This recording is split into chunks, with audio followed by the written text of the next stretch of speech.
pada kesempatan ini saya akan mewawancarai kepala sekolah dari SD 022 ya Pak Tim? 026 di Kecamatan Sungai Kunjang. Beliau ini dulunya adalah dari kepala sekolah SDN 0 berapa Pak Tim? 07 Sungai Pinang, Kecamatan Sungai Pinang. Kemudian beliau kembali ke Kecamatan Sungai Kunjang, bertugas di SD 027 Kecamatan Sungai Kunjang, kemudian bermutasi berpindah lagi ke SD 026 Sungai Kunjang. Baik, pada kesempatan ini saya akan mewawancarai beliau bagaimana cara beliau mengambil sebuah keputusan yang mengandung dilema etika dan bujukan moral.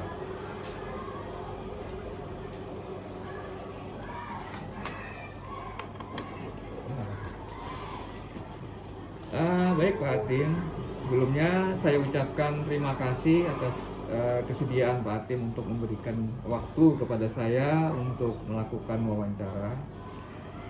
Yang pertama yang ingin saya tanyakan kepada Bapak, selama ini bagaimana cara Bapak mengidentifikasi kasus-kasus yang merupakan dilema etika atau bujukan moral?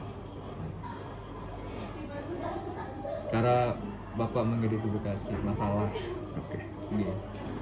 Yeah. Mungkin salah satu contoh masalah yang mungkin terjadi di salah satu sekolah yang saya bina sendiri adalah, berarti ini masalahnya dari kita sendiri ya, bukan dari Bapak sendiri yang pengalaman Bapak. Satu contoh antara guru dengan guru, atau guru dengan siswa, atau guru dengan kepala sekolah, atau siswa dengan masyarakat, siswa dengan masyarakat, guru dengan masyarakat, dan kepala sekolah dengan masyarakat. Suatu contoh adalah untuk mengidentifikasi masalah tentang etika atau aturan yang terjadi di sekolah ini. Satu contoh adalah identifikasi masalah guru, terutama yang pernah kami bina di sekolah yang sudah saya pimpin. Itu adalah seorang guru bermasalah dengan orang tua wali murid. Itu yang banyak terjadi kepada di sekolah-sekolah yang mungkin salah satunya adalah di SD yang saya pimpin di situ. Permasalahannya adalah yang pertama adalah guru dengan siswa itu, guru dengan orang tua dan murid. Si anak itu di kelas terjadi perkelahian. Kalau si A kelas siswa A dengan siswa B itu terjadi perkelahian, sehingga terjadi pemukulan dan pendarahan kecil. Pendarahan kecil antara orang tua A dengan orang tua B. Setelah dikasih tahu, dipanggil. Nah, caranya yang pertama adalah di antara siswa itu adalah antara A dan B tadi itu adalah yang salah sebenarnya adalah siswa A. Siswa A itu adalah salah dan siswa B itu adalah benar. Kejadian di kelas itu. Masalahnya adalah si A ini tidak mempunyai pensil, tetapi meminjam pensilnya temannya si B ini dengan paksa dan tidak diberikan oleh si B. Akhirnya si B dipukul oleh si A, terjadi pendarahan kecil. Nah, ini permasalahan yang pertama. Ini masalah di kelas. Nah, seorang guru adalah mendamaikan yang pertama. Tugas seorang guru itu adalah mendamaikan kedua siswanya. Nah, setelah didamaikan, keduanya adalah saling damai. Kemudian pulanglah kedua anak itu ke orang tuanya. Tetapi si anak ini yang luka tadi itu ditanyai oleh si orang tua, sehingga orang tuanya tidak terima. Nah, terjadilah antara permasalahan dengan orang tua siswa dengan guru. Nah, terjadi ini padahal tadi sudah dinyatakan bahwa itu adalah damai kedua siswanya itu dan saling menerima di antara siswa. Tetapi orang tuanya tidak terima karena sesuai dengan undang-undang itu adalah namanya apa ya? Pembulian atau penganiayaan yang terjadi, sebuah luka yang terjadi pada anak itu sendiri. Kekerasan pada anak ini atau pembulian pada anak. Nah, kemudian orang tuanya ini menuntut kepada seorang guru harus diselesaikan, dipanggillah juga dengan saya sebagai pemimpin terlibatlah kepala sekolah untuk menyelesaikan masalah ini. Yang pertama adalah kita sudah tahu bahwa kedua anak ini sudah damai, sudah berteman lagi. Tahu sifat siswa itu, kalau sudah damai di kelas, paling bentar aja anak-anak itu kelahi, paling bentar lagi damai. Tapi orang tuanya biasanya terjadi seperti itu di masyarakat.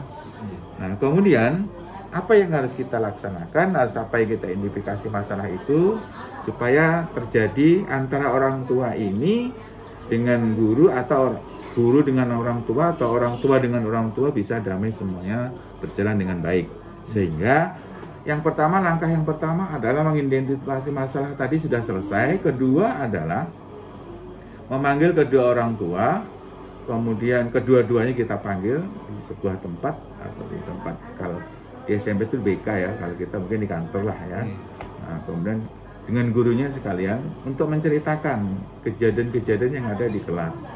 Ternyata, nah setelah dipanggil semua keempat termasuk kepala sekolah dan guru dipanggil, nah, kemudian dijelaskan oleh guru itu.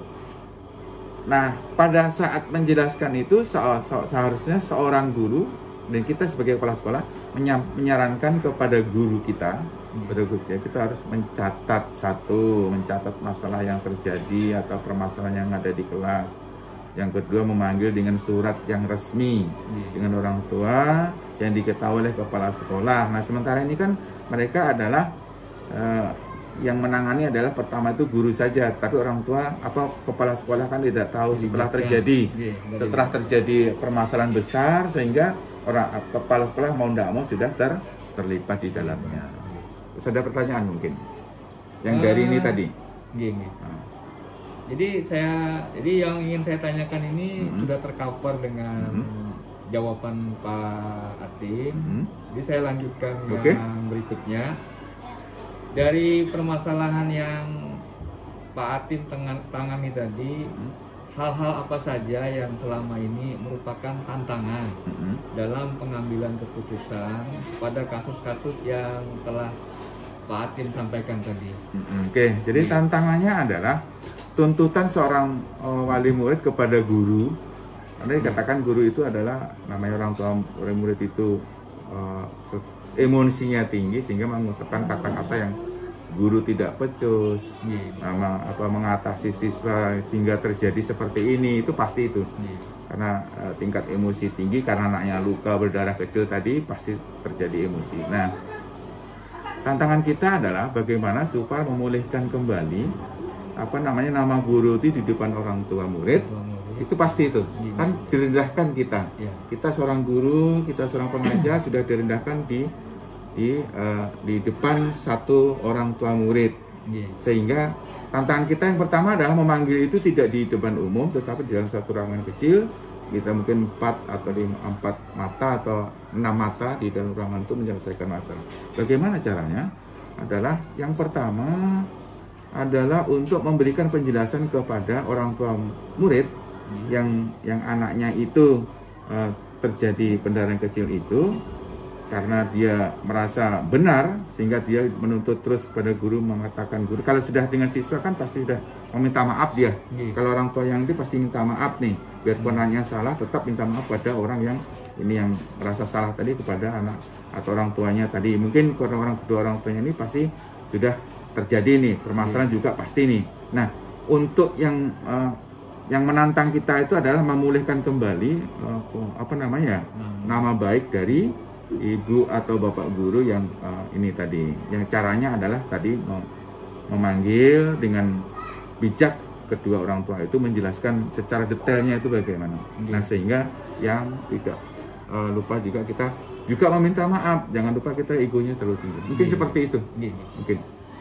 Baik Pak Atim, jadi dari langkah-langkah yang Bapak ambil, saya ingin menanyakan kembali, ketika Pak Atim menyelesaikan masalah itu, apakah Pak Atim menyelesaikannya di tempat di lokasi kejadian, atau Pak Atim memanggilnya ke ruangan tertentu? Kemudian apakah Pak Atim memiliki jadwal untuk menyelesaikan masalah ini? Misalnya memanggil gurunya dulu, kemudian memanggil orang tua murid, atau memanggil secara bersama-sama. Itu. Terus bentuk prosedur yang Pak Atim ambil itu yang bagaimana jalannya? Yang pertama adalah jadwal.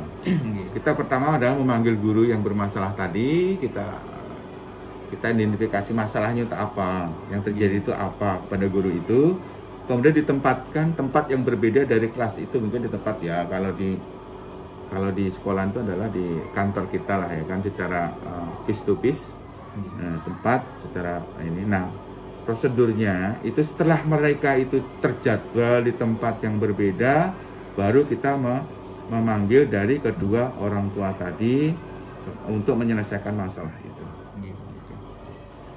Kemudian yang selanjutnya Pak Atim, ketika Pak Atim menemukan suatu masalah di sekolah itu, apakah Pak Atim mempunyai seseorang yang bisa membantu atau mempermudah dalam pengambilan keputusan dalam kasus-kasus yang sifatnya dilema etika tadi?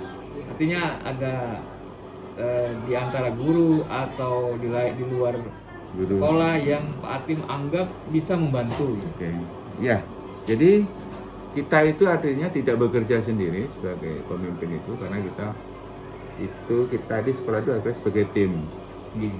Jadi ada seseorang guru, baik laki-laki maupun perempuan, yang mereka dianggap adalah senior untuk membantu kita untuk menyelesaikan masalah. Itu pasti. Jadi kita mencari meminta guru yang senior, yang memang kalau di SMP itu guru BK ya. Tetapi kalau di sekolahan itu adalah guru BK ya, guru kelas. Nah, seperti itu yang dijadikan untuk membantu kita untuk menyelesaikan masalah, terutama guru-guru yang senior yang untuk membantu di sana. Pasti ada. Baik Pak Atim,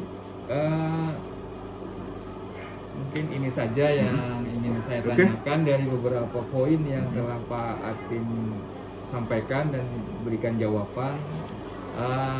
Apa yang telah Pak Atim sampaikan ini sangat bermanfaat bagi saya sebagai calon guru penggerak, dan mudah-mudahan nanti apa-apa yang telah Pak Atim sampaikan bisa bermanfaat bagi saya secara pribadi.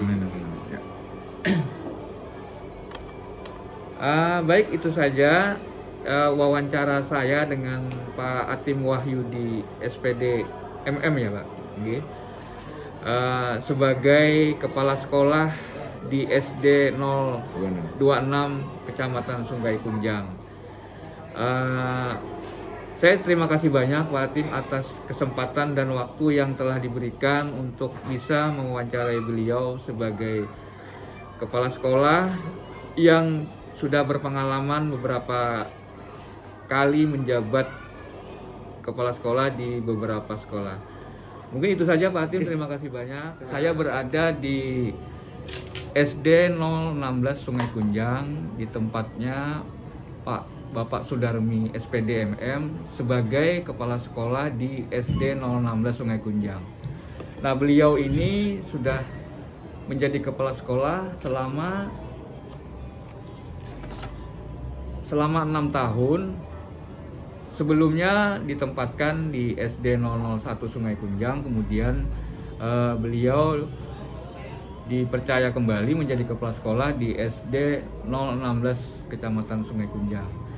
Nah, pada kesempatan ini saya ingin mengambil beberapa jawaban dari beliau mengenai penyelesaian kasus dilema etika dan bujukan moral. Baik Pak Darmi, Sebelumnya saya terima kasih Pak Darmi sudah memberikan kesempatan kepada saya untuk melakukan wawancara kepada Bapak.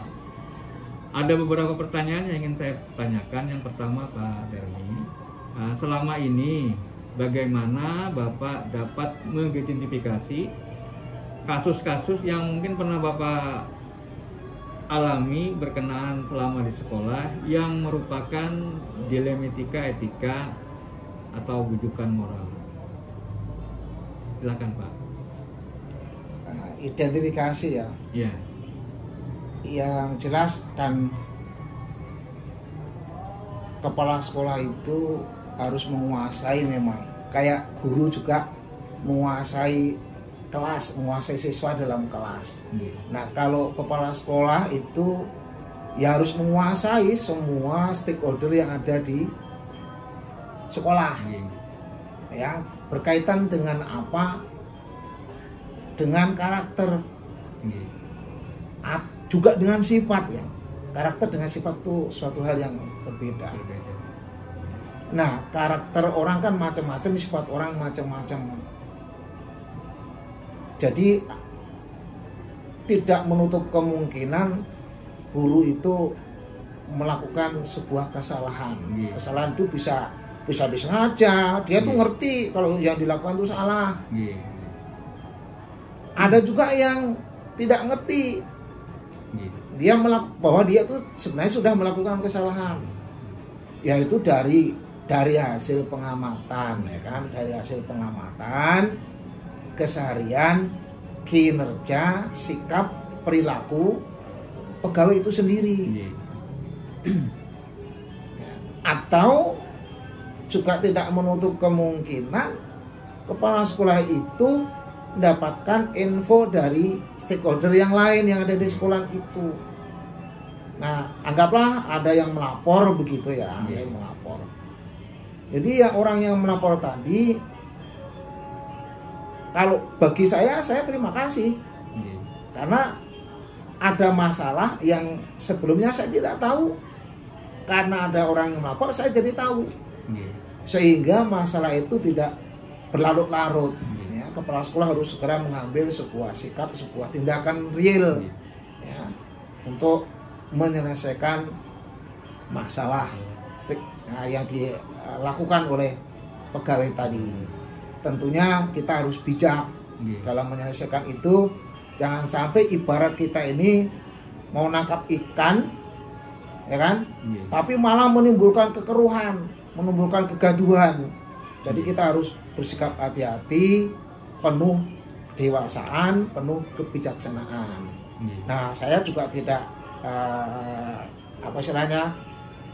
menafikan bahwa diri saya itu lemah. Karena kelemahan saya itu saya perlu bantuan, berupa kerjasama dengan ya orang yang saya anggap sesepuh dalam sekolah itu. Nah, jadi cara mengidentifikasi saya tadi ya melalui pengamatan ya, melalui pengamatan, kemudian juga mendapatkan info lah, ya, mendapatkan info dari stakeholder yang ada di sekolah itu. Dua hal. Baik Pak Darmi, ini ada beberapa pertanyaan tapi sudah Bapak jawab, jadi tidak perlu saya tanyakan lagi. Tadi langkah-langkah prosedur yang Bapak ambil untuk melakukan identifikasi masalah. Jadi saya lanjutkan ke pertanyaan yang selanjutnya.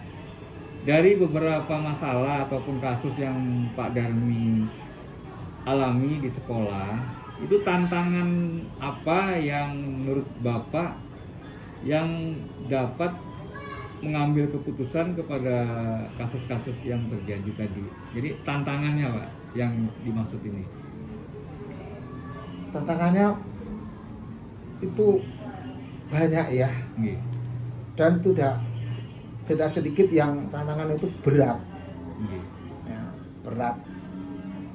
Beratnya apa? Kepala sekolah sudah melakukan sebuah upaya persuasif agarlah terhadap pegawai yang bermasalah. Tapi karena karakter atau sifat orang tadi, ya bilang orang Banjar mucil, ya kan, susah diatur. Berkali-kali sudah diperingati, bahkan juga diundang ke sekolah. Saya biasa menggunakan diundang ya, bukan dipanggil, diundang sekolah untuk diskusi menyelesaikan masalah itu. Toh masih melakukan lagi sesuatu kesalahan yang sama. Ini sebuah tantangan berat. Nah, biasanya kalau saya seperti itu, kami mengundang pengawas, mengundang pengawas untuk, karena salah satu kewajiban juga pengawas itu membantu sekolah nih, membantu kepala sekolah nih kalau ada masalah-masalah seperti itu. Jadi bukan hanya membimbing dalam mengelola sekolah, ya, gimana gurunya ngajar yang supaya baik, berhasil, bukan hanya sebatas itu, tapi seorang pengawas juga membantu kepala sekolah dalam menyelesaikan permasalahan atau kasus-kasus seperti yang ditanyakan tadi. Baik Pak Darmi, kemudian yang ingin saya tanyakan kembali, tatkala Pak Darmi menangani kasus-kasus yang terjadi yang sudah dijelaskan tadi, apakah Pak Darmi mempunyai atau dijadwalkan tertentu dalam penyelesaian kasus tersebut? Apakah langsung diselesaikan di tempat? Misalnya ada kejadian di dalam kelas misalnya dengan orang tua murid, lalu diselesaikan di situ, atau Bapak memanggil ke ruangan tersendiri, atau Bapak memanggil dua-dua orang yang bermasalah tersebut dengan tentunya dijadwalkan. Jadi bagaimana Pak Darmi untuk menyelesaikan masalah tersebut? Ya, rata-rata itu permasalahan itu kan saya mendapatkan laporan dari guru ya. Nah, kalau seperti itu biasanya saya jadwalkan. Ya, saya jadwalkan, saya undang di ruangan saya, kan, untuk diklarifikasi lah. Mengapa kok seperti itu, ya kan? Ya kita dialog secara keluargaan. Biasanya dengan cara seperti itu lebih elegan, lebih mereka terima orang yang bermasalah itu. Kalau saya mengatakan, oh ibu salah, seharusnya begini, mereka tidak akan tersinggung karena kita sudah melalui pendekatan cara persuasif, cara kekeluargaan. Yang jelas saya jadwalkan lah, saya jadwalkan untuk diundang ke sekolah. Tapi sebelum saya jadwalkan itu saya harus tahu info dulu dari guru, ya. Biasanya ini memang dari laporan guru. Nah, guru orang tua itu apakah kalau laki-laki mereka itu sendiri, ya kan, sudah tidak punya istri lagi karena berpenghum atau bagaimana, ya kan? Nah, itu pasti saya gali itu, ya, kondisi orang tua itu bagaimana kesehariannya, dia kerja sebagai apa, di mana. Ya kan? Loh, tempat kerja itu menunjukkan karakter orang loh, itu loh ya. Misal, kerjanya kok di klub malam. Itu karakternya beda dengan orang yang bekerja di kantor agama, beda toh. Jadi kita harus tahu karakter orang dulu untuk kita membuat strategi, ya kan? Strategi supaya ya tadi permasalahan bisa diselesaikan tapi tidak menimbulkan kekeruhan, tidak menimbulkan kecewaan. Gitu kan? Mereka bisa terima dengan legowo, ya kan? Dengan ikhlas. Itu bahkan mereka bisa berubah lah untuk selanjutnya, itu bisa berubah untuk menjadi lebih baik gitu. Baik Pak Darmi, tadi saya dengar juga bahwa Bapak kalau ada permasalahan yang mempunyai tantangan, Bapak meminta bantuan pengawas untuk menyelesaikannya. Nah, jadi pertanyaannya di sini, apakah Pak Darmi selaku kepala sekolah di SD 016 Sungai Kunjang itu mempunyai seseorang, anggaplah guru senior atau bagaimana, yang Pak Darmi anggap bisa membantu dalam pengambilan keputusan dalam kasus-kasus tertentu yang mungkin Pak Darmi perlu orang lain untuk memecahkannya gitu. Ya, kalau tadi kan pengawas ya. Saya sudah pasti, ya kan. Kepala sekolah itu tidak seorang yang paling hebat di situ, segalanya hebat, enggak lah, ya. Justru kepala sekolah itu menurut saya orang yang paling lemah. Karena apa? Harus ada keterlibatan pihak lain di dalam menjalankan tugasnya. Di antaranya ketika ada kasus tadi, saya sudah pastikan dan memang pola saya seperti itu. Saya libatkan orang yang saya anggap sepuh di sini, ya. Dan saya yakin kok setiap sekolah itu ada orang yang dituakan, ya, tua umur, tua pengalaman, ya kan. Mereka perlu kita gandeng lah untuk bekerja sama untuk menyelesaikan masa-masa yang ada di sekolah. Dan alhamdulillah mereka malah senang karena apa? Merasa dihargai, merasa didudukkan sebagaimana mestinya. Orang yang tua didudukkan, ya, orang yang terhormat kita hargai, kita hormati, ya kan. Mereka malah seneng kok kalau kita minta bantuan seperti itu. Alhamdulillah dengan cara kita juga dengan cara-cara yang elegan, ya kan. Dengan cara-cara yang kita merendahkan diri, jangan kita ngomong yang tinggi, ya kan, yang sok, ya kan. Itu tidak akan diterima oleh mereka, ya kan, tidak diterima oleh mereka. Jadi kita bilang orang Jawa tuh andap asor itu dengan penuh sopan santun, berkata yang ramah, ya kan, yang sopan, ya kan, yang tidak menyinggung perasaan orang, ya kan. Itu insya Allah diterima. Dan selama ini saya selalu diterima oleh mereka, ya, diterima oleh mereka. Dan itu memang sudah saya lakukan dimanapun saya menjadi kepala sekolah, di 01, di 016, kan, saya lakukan seperti itu. Ya, terima kasih Pak Darmi. Apa yang telah Bapak sampaikan ini sangat bermanfaat sekali bagi kami sebagai calon guru penggerak, dan nanti bisa dimanfaatkan berbagai pengalaman tersebut untuk kedepannya bagi kami sendiri. Oke, terima kasih kembali. Demikian wawancara saya dengan Pak Sudarmi SPD MM sebagai kepala sekolah di SD 016 Kecamatan Sungai Kunjang, Kota Samarinda. Oh ya, ada beberapa